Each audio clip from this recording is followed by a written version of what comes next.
Welcome to ETV prime. ఈ వరదలు, వానలు వచ్చినప్పుడు పాపం కొంతమంది జీవితాలు అతలాకుతలం అయిపోతే, కొంతమందికి మాత్రం అదొక సంబరంలా ఉంటుంది. అయి ఏంటంటే, ఆ వరదల్లో కొట్టుకొచ్చినవి అవన్నీ కూడా సామాన్లు ఏరుకోవటం, లేపోతే విలువైన సామాన్లు కూడా కొన్ని కొట్టుకొచ్చేస్తా ఉంటాయి. అలాంటి వాటి కోసం పాపం కొంతమంది చాలా ఉత్సాహంగా వాటిల్ని ఏరుకునే పనిలో ఉంటారు.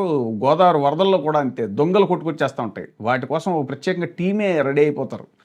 సో, ఇప్పుడు తాజాగా ఏంటంటే, చైనా వరదల్లో పాపం అతలాకుతలం అయిపోయాయి చాలా జీవితాలు. కాపోతే కొంతమంది మాత్రం అక్కడ విలువైన వస్తువులు ఏరుకునే పనిలో ఉన్నారు. ఏకంగా బంగారం కొట్టుకుపోయింది చైనాలో ఒక షాపులో. భారీ వర్షాలు అతలాకుతలం చేస్తున్నాయి చైనాని. ఈ వరదల కారణంగా షాంగ్జీ ప్రావిన్స్‌లో బంగారం షాప్‌లో గోల్డు, వెండి ఆభరణాలు కొట్టుకుపోయాయి. వాటిని వెతికేందుకు వీధుల్లో జనం పోటీ పడ్డారు. షాంగ్జీ ప్రావిన్స్‌లోని వుచి కౌంటీలో జరిగినటువంటి ఈ ఘటనకు సంబంధించిన దృశ్యాలు సోషల్ మీడియాలో వైరల్ అవుతున్నాయి. సముద్ర తీరానికి సమీపంలో ఉండే ఈ ప్రాంతం భారీ వర్షాలతో వరదమయంగా మారింది. బంగారు నగల షాపుని ఎప్పటిలాగే జూలై 25వ తారీఖున ఉదయం తెరిచారు. దీంతో వరద నీరు దుకాణంలోకి దూసుకొచ్చింది. షాపులో నగలన్నీ కొట్టుకుపోయాయి. దాదాపు 20 కిలోల బంగారం, వెండి గల్లంతైంది. మొత్తం నష్టం విలువ 10 మిలియన్ యువాన్లు, అంటే మన ఇండియన్ కరెన్సీలో 12 కోట్ల దాకా ఉంటుందని అంచనా.